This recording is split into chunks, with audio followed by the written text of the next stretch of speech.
आई पप्पाचं नाही खूप मोठं स्वप्न ना आता पूर्ण होणार आहे. तर ते कोणतं ते तुम्हाला सांगते पुढं. तर मस्त इथं अंघोळ वगैरे केली, चहा नाश्ता केला आणि आता आम्हाला जायचं होतं प्लॉट बघण्यासाठी, जो आई पप्पानी मी किती तिसरी चौथीला होते त्यावेळेस घेतलेला आहे. तर तेव्हापासून तसाच आहे, म्हणजे तिथं आणखीन तर काही काम सुरुवात केलेली नाही.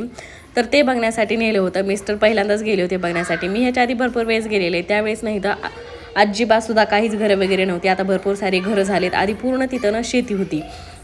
तर तिथं आता ते घर बांधायला सुरुवात करणार आहेत गुढीपाडवा झाल्याच्या नंतर. हे आहे त्यांचं खूप मोठं स्वप्न, जे की त्यांनी खूप दिवसापासून बघितलेलं आहे आणि ते आता पूर्ण होणार आहे. तर ते बघून झाल्याच्या नंतर आम्ही आता निघालो होतो वापस पुण्याच्या दिशेने. गावाकडचे 3-4 दिवस कसे संपले ते मला तर काय कळलंच नाही. आणि यावेळेस खूपच कमी दिवसासाठी आलो होतो आम्ही.